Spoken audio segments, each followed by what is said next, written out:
Zastanawiasz się, czy można kupić dom bez wkładu własnego? Oczywiście, że można, bo właśnie ten dom kupuję i chcę się z Wami podzielić historią, jak to wygląda, całym procesem od początku do końca, jak to zrobić. Jest to wyjątkowa metoda i wydaje mi się, że ma duży potencjał. Jesteśmy dzisiaj w Oxfordshire, za mną 5-sypialny dom dużych rozmiarów z dużym potencjałem rozbudowy.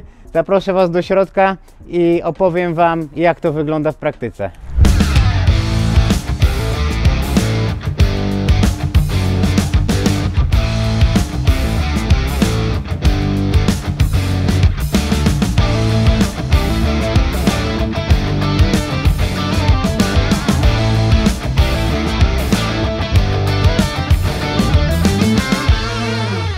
Witam Cię serdecznie na moim kanale. Ja nazywam się Michał Tejza i jestem inwestorem i deweloperem.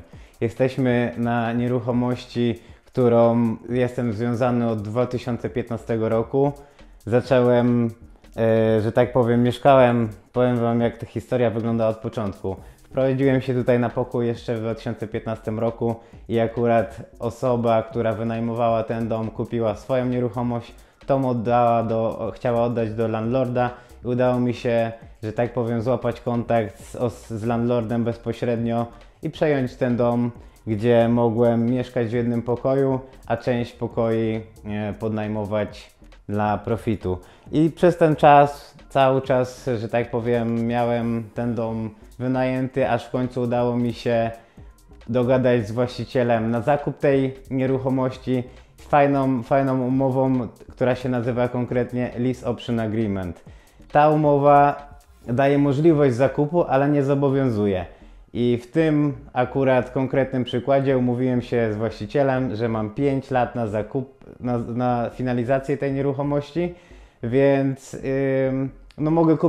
kupuję dom bez wkładu własnego, ponieważ umówiłem się na dobrą cenę, a wiem, że za 5 lat ta nieruchomość będzie jeszcze więcej warta. Mało tego, dostałem zgodę, żebym mógł starać się o planning permission na rozbudowę tego domu. Akurat w tym przypadku jest bardzo prosta sprawa, ponieważ to, co chcę zrobić, sąsiedzi już to zrobili. Później pokażę Wam, jak to wygląda, jakie są zmiany. Ja sobie usiądę tutaj na kanapę i trochę porozmawiamy o tym, bo konkretnie ten dom wynajmowany jest teraz na service accommodation, czyli wynajem na doby, wynajem krótkoterminowy. Ten dom nie jest jakiś, że tak powiem, super standardów, ale jest wynajmowany dla kontraktorów, dla budowlańców, więc ta grupa docelowa, pod którą jest wynajmowany ten dom, też nie oczekuje wysokiego standardu. Także tu chciałem się z Wami trochę podzielić właśnie o tym, może zaczniemy o Lease Option Agreement. Co to jest za umowa? Umowa ta jest, cały proces idzie przez prawnika. Ta umowa zobowiązuje sprzedającego do sprzedaży tej nieruchomości, a daje możliwość kupna osobie kupującej. Więc jeśli bym zmienił zdanie, ja mogę się wycofać z tej umowy, a sprzedający już nie. Dość długo trwał proces negocjacji, ponieważ, że tak powiem, właściciel mieszka w Ameryce od bardzo długiego czasu i ten kontakt był dość ciężki, ale to tylko, że tak powiem, mały proces, bo trzeba uważać na różne klauzule. W tym przypadku ten dom był kupiony jakieś 30 lat temu od Councilu za około 30 000 funtów i było w sumie kilka klauzul. Pierwsza taka, że nie można prowadzić biznesu, także był to pierwszy problem wykluczający. Druga była taka, że w ogóle nie można było sprzedawać tego domu oficjalnie, były tam tylko, że tabliczka może być przed domem, jakieś bardzo oldschoolowe warunki. Dość długo trwało, że tak powiem, cały proces z Councilem, żeby ściągnąć tą klauzulę, żeby dostać pozwolenie na działanie biznesu oficjalnie, więc ten proces trwał dość długo. Udało się finalnie to dogadać wszystko bez jakichś tam większych kosztów. Wiadomo, musiałem zapłacić za prawnika mojego, za prawnika osoby tutaj właściciela i dogadać kilka rzeczy w trakcie, jednak powiem Wam później o liczbach, bo naprawdę warto było się tym bawić. Czyli, tak jak wspominałem, mam prawo do zarządzania tą nieruchomością. Jednak w umowie uzgodniliśmy, że mam 5 lat na finalizację. Podejrzewam, że będę chciał szybciej sfinalizować ten dom. Jednak na razie opłaca mi się dużo lepiej trzymać ten dom na tym lease, ponieważ jeśli bym to kupił, to kredytu będę płacił dużo więcej niż aktualnie się umówiłem z właścicielem, że będę płacił. Ten dom jest bez kredytu, dlatego też, że tak powiem, jeśli właściciel to kupił tam 30 lat temu za 30 tysięcy, a teraz ten dom jest warty, myślę, że około 400, no to jest znaczna różnica. Ja osobiście mówiłem się, że kupię go za 300 w ciągu 5 lat. I to mi daje dużą swobodę, że tak powiem, możliwości zarobku na tej nieruchomości. Ale mało tego, no mam w planach zrobić poddasze użytkowe, zrobić dobudówkę i jakieś biuro na ogrodzie. Akurat pokażę Wam, sąsiad już ma takie biuro zrobione. No i jest to fajny potencjał. Także kluczowe elementy, no to jest na pewno dogadanie z właścicielem. To było dość kluczową kwestią, bo dość długo się targowaliśmy o cenę. Wiadomo, ja chciałem niżej, on chciał drożej, nie mogliśmy się dogadać, bo już zaproponowałem kilka lat temu zakup tej nieruchomości. Jednak w końcu, że tak powiem, udało się znaleźć pośredni punkt, gdzie ma to sens dla dwojga. No i że tak powiem, proces prawniczy dość długo trwał, bo praktycznie około roku czasu dopinaliśmy szczegóły z Kansilem. Tam był bardzo słaby kontakt, żeby dogadać te szczegóły konkretnie o ściągnięciu tej klauzuli. Bo wiadomo, nie chciałem kupywać czegoś, co nie pozwoli mi robić tego, co chcę, czyli konkretnie wynajem krótkoterminowy. To była bardzo ważna kwestia, wręcz kluczowa w tej sytuacji. Też udało mi się dogadać to już wcześniej płacenie czynszu z dołu, nie z góry, także na koniec miesiąca, nie na początku, więc to też dawało mi cash flow, żeby tutaj zarabiać na tej nieruchomości. Czyli tak jak wspomniałem, moja historia tu się zaczęła w 2015 roku, gdzie sam wprowadziłem się na początku, później zobaczyłem, że ten dom ma potencjał i jakoś to wszystko zaczęło się układać. I ten dom był w bardzo słabym stanie, więc też stopniowo z właścicielem, bardziej z pośrednikiem, bo tu jeszcze właściciela była żona, była zaangażowana w kontakt, jakby z nią pracę wszystkie uzgadniałem. Udało mi się doprowadzić do stanu zamieszkania bo naprawdę było tutaj słabo. Czyli ważnym aspektem jest tutaj lokalizacja. Jest dość to dobry punkt miasta i jest potencjał, dlatego że nieruchomości w okolicy są dość drogie. Na przykład dom obok jest wyceniony na 460 tysięcy, więc to też daje mi możliwość, jakby jeśli drzwi obok są drogie, no to wiem, że tutaj będzie fajny potencjał. I że tak powiem, wiadomo, to jest inwestycja, więc muszą się numery zgadzać. Ten proces negocjacji, jak wspomniałem, był dość długi, no ale wiedziałem, że koniec końców ma to sens. Mimo tego, że były te pułapki, właśnie ta klauzula, ale zależało mi na tym, żeby to było wyjaśnione przed podpisaniem umowy. Nie chciałem podpisywać umowy, dopóki to nie będzie wszystko wyjaśnione. Jednak udało się zabezpieczyć, że mogę, że tak powiem, robić to, na czym mi zależy. Finansowanie, czyli ja na pewno będę chciał jeszcze uzyskać planning permission do tych prac, które chcę zrobić. Może uda się nawet zacząć te prace lub zrobić ten projekt przed finalizacją. Tak jak wspomniałem, sprzedawca jest zobowiązany do sprzedaży i nie może się, że tak powiem, wycofać z tej sprzedaży. Chyba że minie okres 5 lat i w tym czasie nie kupię, no to wtedy ta umowa wygasa, chociaż jest jeszcze możliwość przedłużenia tego. Ważne, żeby wszystko uzgodnić z prawnikiem, co chcecie zrobić, bo to jest dość ważna kwestia, żeby to było uwzględnione w umowie, żeby się później nie okazało, że tak powiem, możecie robić część nie możecie, później jest jakieś nieporozumienie, więc na pewno trzeba mieć plan od samego początku, żeby konsekwentnie go realizować. Planowanie nieruchomości. Aktualnie nieruchomość jest zarządzana przez firmę pod wynajem krótkoterminowy, więc tu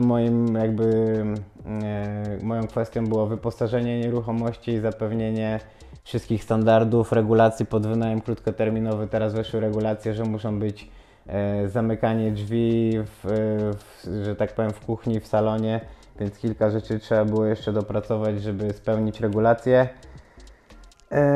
No i tutaj całą kwestią jeszcze tego zakupu, ja osobiście będę używał jeszcze inwestorów w przyszłości, żeby sfinalizować ten zakup, ale o tym może powiem później. Już wcześniej nagrywałem odcinek w tym domu, ale nie mówiłem jakoś więcej szczegółów, bo jeszcze, że tak powiem, było w trakcie procesu, nie chciałem zapeszać, bo czasem tak się dzieje, że jak coś się powie za szybko, a później, że tak powiem, to się nie uda, więc nie chciałem zapeszać. I jeszcze powiem kilka kwestii o tej lease option agreement, bo jest jeszcze taka kwestia, że ja mam w pełni zarządzanie, ale dalej jeśli będą jakieś duże naprawy typu wymiana dachu, wymiana boilera, czy jakieś takie kosztowne naprawy, to jest zobowiązany dalej właściciel, żeby to zrobić. Ja zobowiązałem się pokrywać wszystkie drobne rzeczy no tak się dogadaliśmy. To jest kwestia pewnie umowy. Jak to działa. Ja się zobowiązałem drobne rzeczy, że nie będę mu zgłaszał, jak tam jakaś będzie mała elektryka, hydraulika czy jakieś drobne rzeczy, to jestem zobowiązany to pokryć, ale jeśli będą jakieś duże naprawy w trakcie, no to właściciel jest zobowiązany, żeby duże remonty zrobić. Tutaj jest kluczową kwestią dodania wartości, czyli ta rozbudowa i poddasze. Sąsiad obok to jest semi-detached house. Aktualnie ma właśnie 5 pokoi, 5 sypialni i 2 salony, można powiedzieć. Więc, przepraszam, 4 sypialnie i 2 salony, a używane były jako 6 pokoi. Dom obok ma tutaj poddasze użytkowe, zrobiony dormer, jest jakieś 2 pokoje z łazienką, 65 metrów na poddaszu. Wysokie jest poddasze. Do tego jest dobudówka. Sąsiad ma dobudówkę dość dużą, więc na pewno też będzie możliwość rozbudowy tego domu. Zależy mi na pewno, żeby zwiększyć ilość łazienek, bo na razie jest tylko jedna łazienka i toaleta na dole. Jednak wiadomo, przy takim dużym domu jest potrzebne kilka tych łazienek, więc na pewno będzie na poddaszu zrobiona jedna i na parterze myślę jedna, może nawet 2. Docelowo zobaczymy jeszcze, jak z architektem zaplanujemy całą tutaj rozbudowę. Na razie, że tak powiem, chciałbym to wynajmować, żeby to zarabiało, a w przyszłości niedalekiej zaplanuję wszystkie zmiany i będę chciał to zrealizować. Także na pewno jest dużo korzyści z takiego lease option agreement, bo nie potrzebujemy dużych kosztów, żeby zacząć taki proces. Tak jak wspomniałem, do opłaty są tylko koszta prawnika, więc to jest jakieś tam kilka tysięcy funtów, jednak mamy, że tak powiem, zwraca się dość szybko, bo w takiej sytuacji, gdzie możemy zarabiać z tej nieruchomości, no to są profity na tyle, że pokrywają te koszta dość sprawnie. Może przejdziemy się po nieruchomości. Dla tych, którzy nie widzieli, mogą zobaczyć, jak to wygląda, że tak powiem, w praktyce. Pójdziemy na górę domu, na piętro i trochę Wam opowiem o tych korzyściach, bo korzyść jest dość wielka, dlatego, jak wspominałem na samym początku, nie potrzebujemy żadnego wkładu własnego. Ta umowa lease option agreement zabezpiecza z 1 funtem tylko, jest zabezpieczeniem tej umowy i oprócz kosztów prawniczych nie potrzebujemy żadnego wkładu, także jest duża korzyść w takiej inwestycji, że nie potrzeba tych własnych środków, tylko jest kwestia dogadania z właścicielem i mamy czas na, że tak powiem, zebranie kapitału w przyszłości. żeby sfinalizować tą transakcję. No i przede wszystkim mamy możliwość testowania tej nieruchomości, czyli zobaczenia, co działa, co nie działa. Nie jest to jakieś duże ryzyko zapłacić za czynsz, a tym bardziej, że można się dogadać, żeby płacić z dołu, nie z góry. Także tak wygląda jedna z tutaj sypialni. Wiadomo, jakaś szafa jest zabudowana. I pokażę Wam dalej. Tutaj mamy najmniejszy pokój w tym domu. Tak on wygląda. Gdyż, że tak powiem, dość mamy sporo budowlańców tutaj, którzy są zadowoleni i, że tak powiem, wracają. Tu jest łazienka. Docelowo chcę zrobić schody do góry, właśnie tam na te poddasze, żeby wykorzystać. Tu już sąsiad zrobił to obok i, że tak powiem, zwiększył dużo potencjał, więc na pewno będę chciał zrobić to samo, co już jest sprawdzone i działa. Tutaj jest kolejna sypialnia. Tak to wygląda. I tutaj na piętrze jest jeszcze jedna. Czyli tu wyzwania trochę omówię i ryzyka. Czyli wyzwaniem na pewno było dogadanie z kancelem tych warunków, mieć zgody, bo tak jak wspomniałem, były restrykcje, że nie można tu prowadzić żadnego biznesu. Dlatego to było wyzwanie, żeby to dopiąć. Bardzo słaby kontakt z kancelem, bo jakby ten dom był kancelowski, ale przejęła to inna firma, która się nazywa Sanctuary i cały ten kontakt był z tą firmą pośrednią. No i trwało to dość długo, jednak no, finalnie udało się to sfinalizować. No i tutaj co jeszcze mogę powiedzieć? Porady, na pewno dobry prawnik. Ja osobiście w tym procesie pomagała mi kancelaria MC Hale, którą reprezentuje Kamil Tomaszewski. Fajnie używać kancelarii, która, że tak powiem, osoby zajmujące się tym biznesem same inwestują, więc bardziej rozumieją ten biznes od środka i rzeczywiście nie trzeba jakoś dużo tłumaczyć, bo osobiście używałem kilku kancelarii jakby w swojej karierze nieruchomościowej i nie ze wszystkimi mogłem znaleźć wspólny język, bo jak ktoś tylko wykonuje pracę, a samemu nie inwestuje, no to trochę ciężko zrozumieć mu, że tak powiem, niestandardowe, nieszablonowe kwestie inwestowania, jeśli chodzi tutaj o bardziej zaawansowane inwestycje. Jakie wnioski jeszcze tutaj, że tak powiem, moje wyniesione, czyli na pewno warto pytać o to, bo kto pyta nie błądzi. Jeśli nie zapytacie właściciela, czy jest taka możliwość, to nie dowiecie się, jaka jest odpowiedź. W najgorszym przypadku jest odpowiedź nie, ale bo tak na początku ten właściciel nie chciał tej nieruchomości sprzedać, powiedział, że mu się nie spieszy, ale jeśli zaproponowałem mu, że ma stały czynsz, na pewno, że tak powiem, nie będzie żadnych przedłużek, on też się nie musi martwić, bo widzi jak ja tą nieruchomość zmieniłem, jak ona wyglądała wcześniej, jak wygląda teraz. Nie jest to 5-gwiazdkowy hotel, wiadomo, ale wydaje mi się, że jest czysto na tyle, że można komfortowo mieszkać.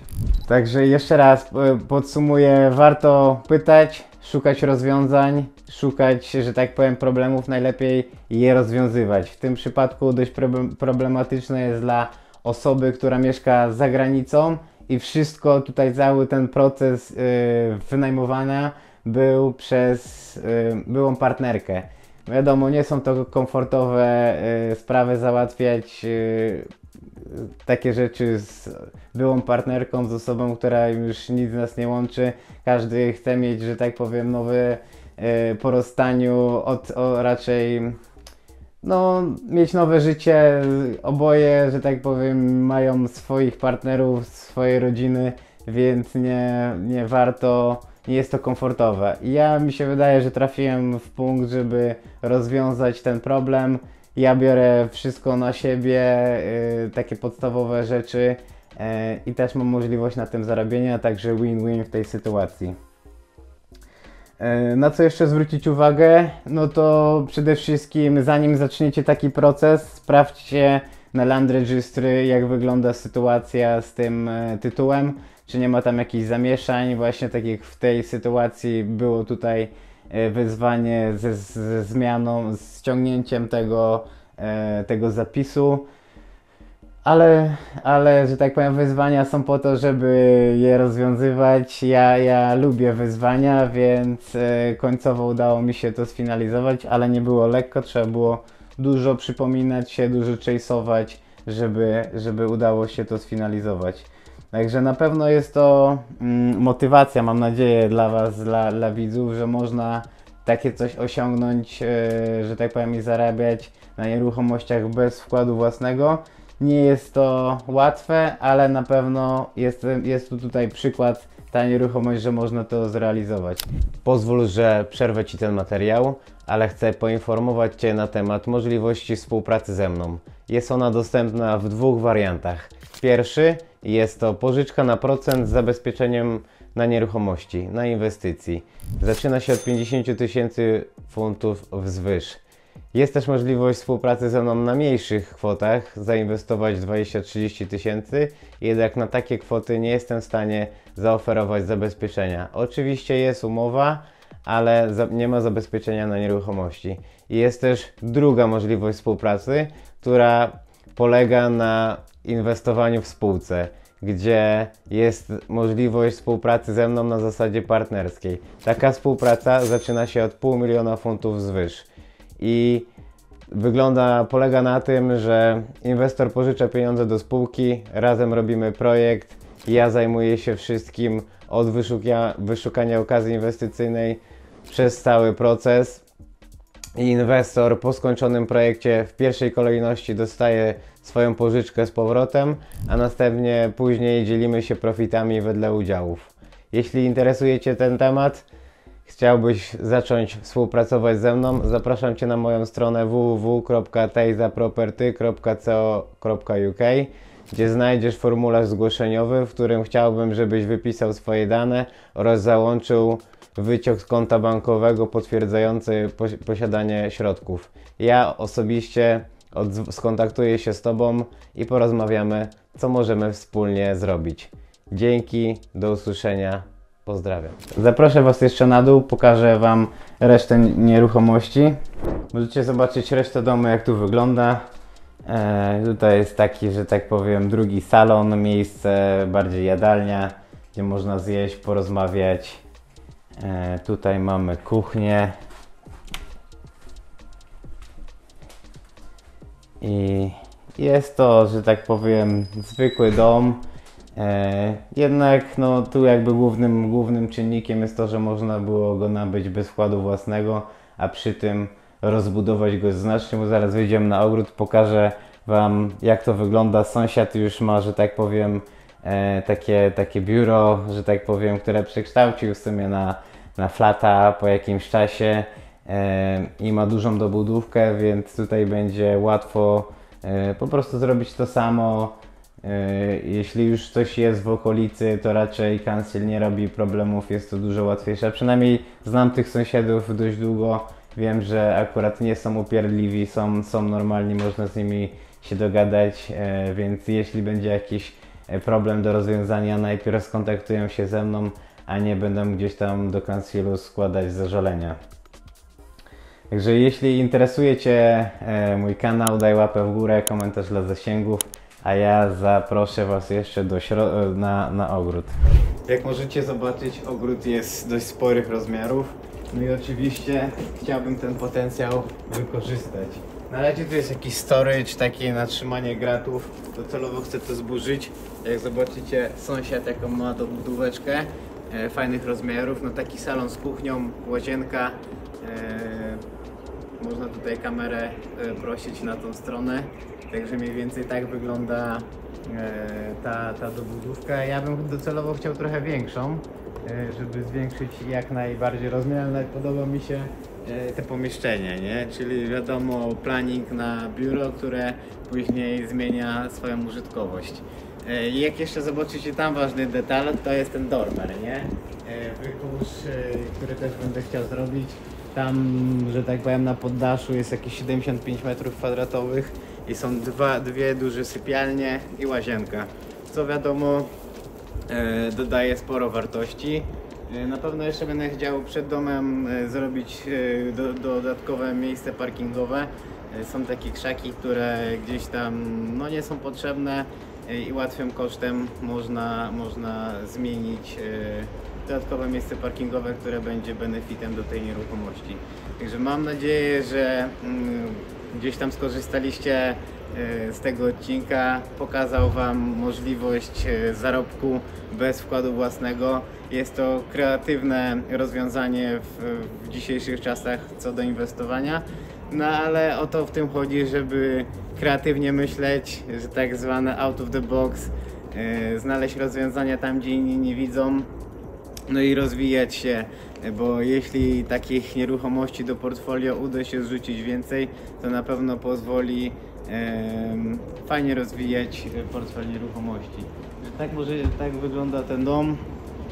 Jeśli macie jakieś pytania odnośnie tego projektu, zapraszam do komentowania i udostępniania, żeby jak najwięcej osób mogło zobaczyć, że takie rzeczy są możliwe. Raczej mało kto się dzieli wiedzą taką, która daje benefity. Większość chce zarabiać z tego i mieć korzyści z kursów, szkoleń. Ja chcę się dzielić darmową wiedzą, żeby pokazywać możliwości i chciałbym, żeby ludzie oglądający to moje filmy, które, że tak powiem, inwestują w czas oglądania tego, też mieli z tego korzyści.